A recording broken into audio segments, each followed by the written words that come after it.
What's up, guys? We're going to be talking about game week 8 results on the weekend. Of course, I had to upload it on a Tuesday because Nottingham Forest against Crystal Palace was on a Monday. So, like what I regularly say all the time, I do the fixtures on the day when most likely it's done. That's why sometimes I release it on a Monday and sometimes I release it on a Tuesday. And that's why I left it for a day. So, I just quickly want to tell you something quick. My gaming video will be coming out next week on my critical review channel. It'll be in the link below. Make sure to subscribe to it and like all the videos and do whatever you want to do. I'm 100% going to release a video next week, so get ready for that. My Champions League format video is going to come out next week. I'm just going to set like something up for it.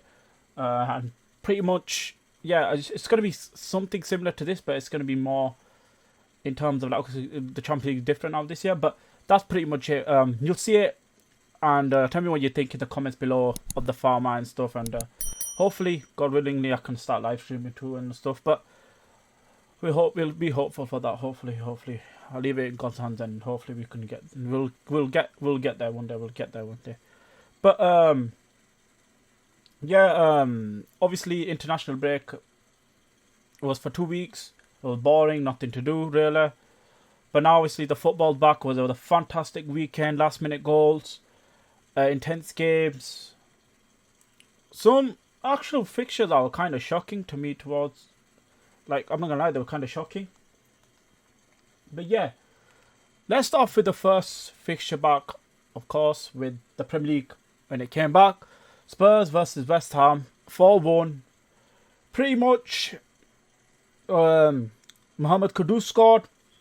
But then Tottenham bounced back with Kulusevski, and then Basuma scored 2-1. It was I think it was the second goal was in the second half, if I remember rightly. And then I think Areola scored own goal, like as I'm looking at this right now. And then Son scored, which is, to be fair, Son has not been doing well so far in this season. But pretty good win for West Ham. I predicted a 2-0 win for Spurs. They didn't keep the clean sheet, but I think Tottenham will take it. 4 goals, so many goals in that game. But Mohamed Kudus is an idiot. I'm just gonna say I love the guy and I rate him, but what he did was just a stupid thing to do. He just knocked out 2 people on the floor. I can't remember who it was. I think it was Richarlison and someone else, if I remember rightly. But yeah, he deserves to get banned. Most likely he's gonna miss 3 games now. Stupid. He probably needs to fix his attitude up, if I'm being honest. But end of the day, it's not boxing, we're talking about football. But yeah, 4-1 for Spurs, and pretty much it. There's nothing else to say about this, and good result for Ange, and obviously a lot of pressure under his management right now for Tottenham. So, and like we said, in the second year, you always win the trophy, and hopefully for Tottenham fans, they get to see it. Fulham against Aston Villa. I'll be honest, I predicted 1-0. By the way, I'm just trying to see what score I predicted, but in the video, obviously you still see it. But I predicted 1-0. I'll be honest with you. Aston Villa, I don't know what it was. It was coming back from international break. Are they going to be a bit like what's the way of saying it? Like, is it going to be like what's that word? The word I'm looking for. Like, are they not going to basically play the same style of football as they were played 2 weeks before? Like. The way they were moving the ball around against Bayern Munich, like fantastic result against Bayern Munich, Duran.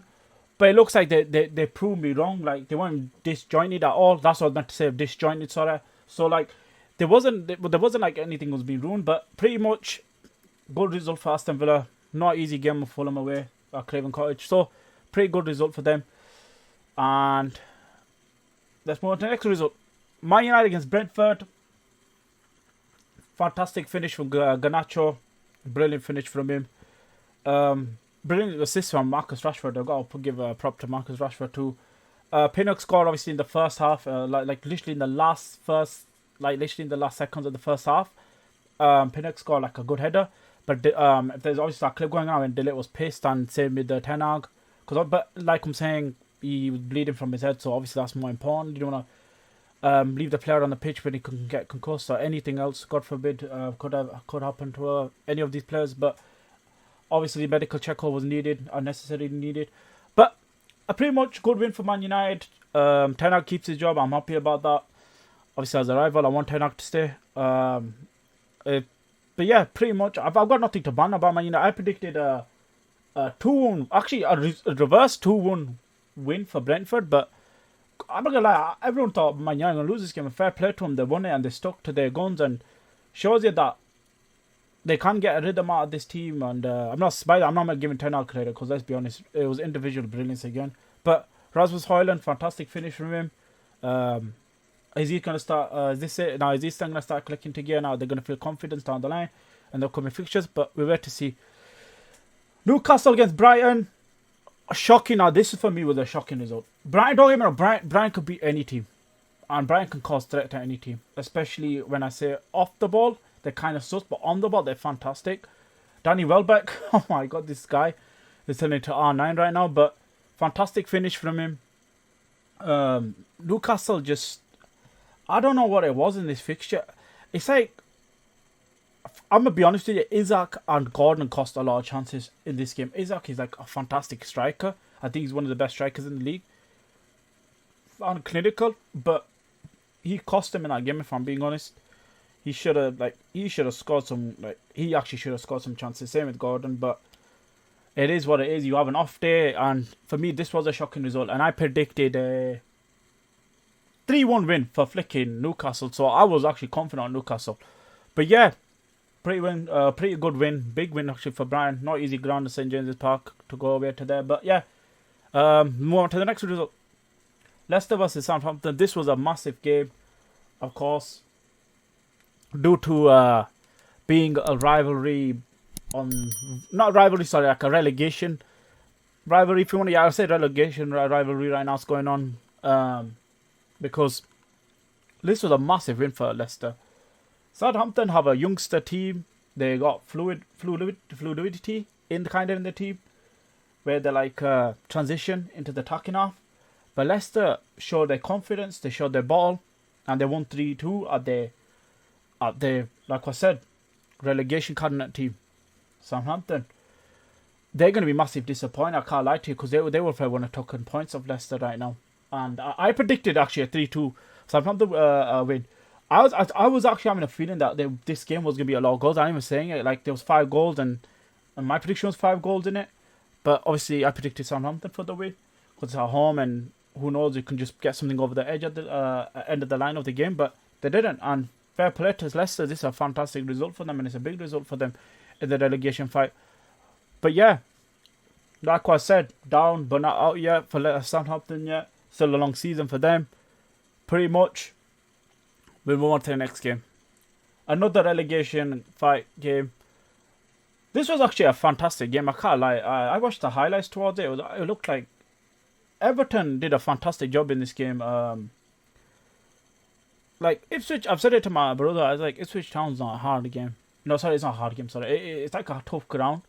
It's like a small compacted ground, same as like Crystal Palace, those small compacted grounds that you just hate playing on, especially if you're gonna have no space on it. But fantastic result for them against, like I'm saying, I'm gonna repeat it, against another relegation team they're fighting against. So Portman Road, good result for them. Got much to say about. I remember I said I think Sean Dyche's job right now is in jeopardy right now, because he does need to get some results on the bag, especially if he's known for keeping them teams up. But fair play to him. He's kept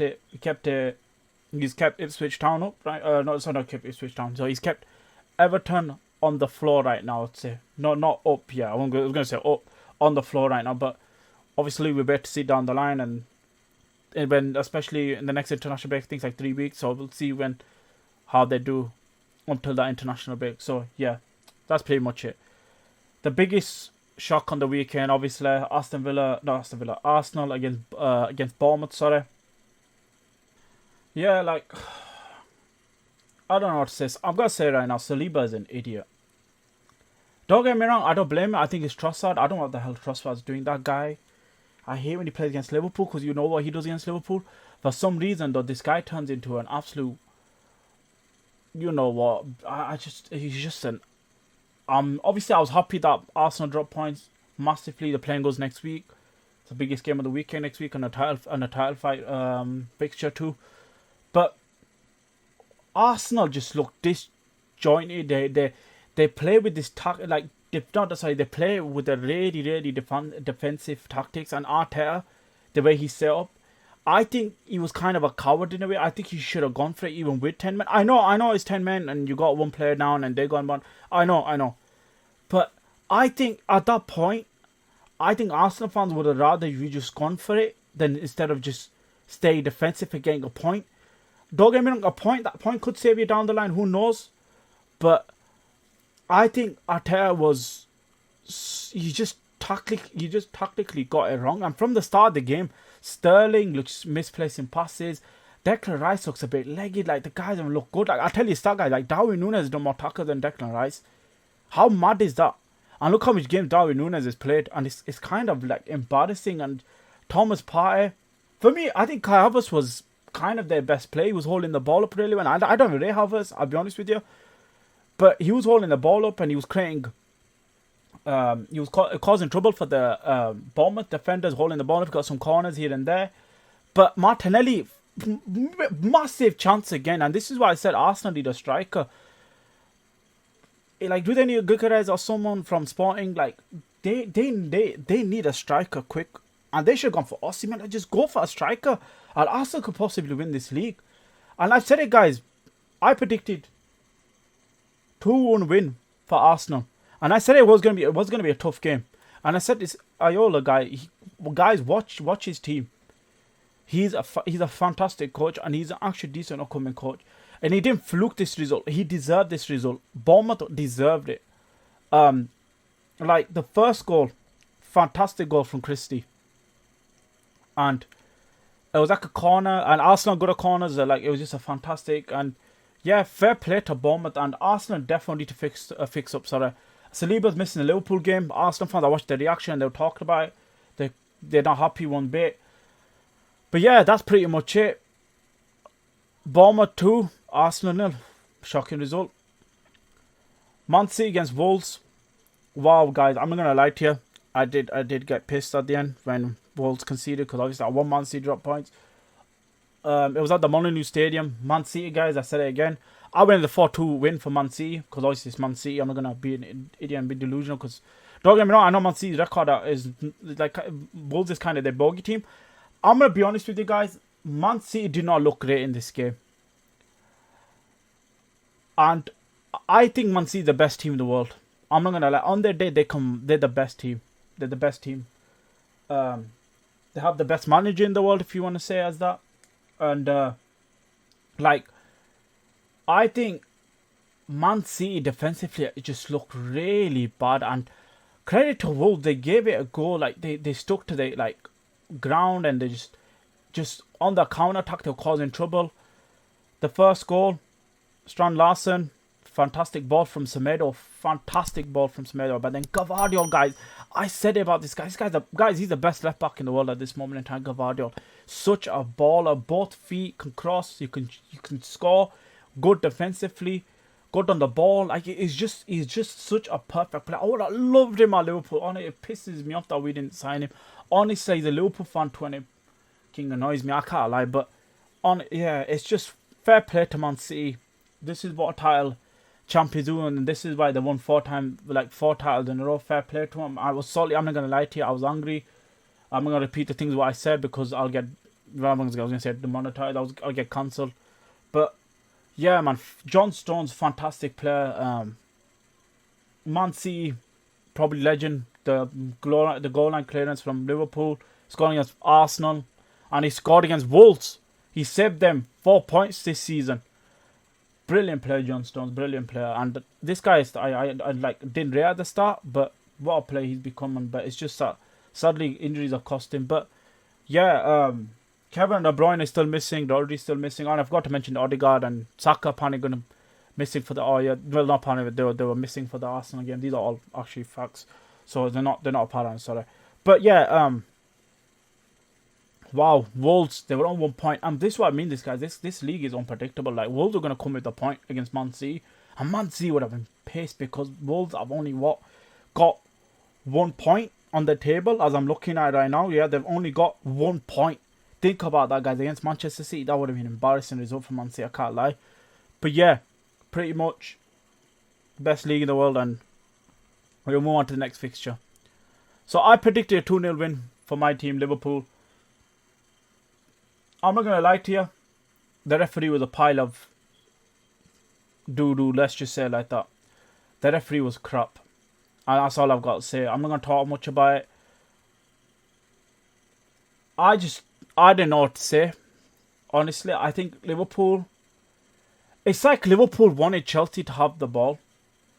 And then we'll counter-attack him. Arne Slot has this weird way. I don't know what it is. He's kind of a psychopath where he'll this is what I can't wait for next week. So I want to see how he sets up against Arsenal away at the Emirates Stadium. I want to see how he sets up in that game. Is he going to go like on a counter-attack, or is he going to go possession based, or is he going to go defensive? I don't know how he's going to go. It's weird how he sets up against Chelsea. It's like Chelsea were dominating the game in the first half, and then he let him have the ball. And I know why I know why he did that.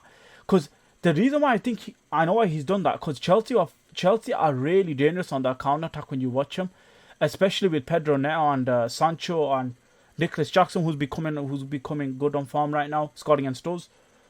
Yeah, and it was just weird. And I've got to give respect to Chelsea. Like Chelsea they just played with ounce about them. Like they played fantastic. Palmer, we shut him down. Curtis Jones, for me, played fantastic. For me though, my man of the match was Mohamed Salah in this game. And I keep saying it, put some respect on this guy's name. Apparently people said this guy's at his prime.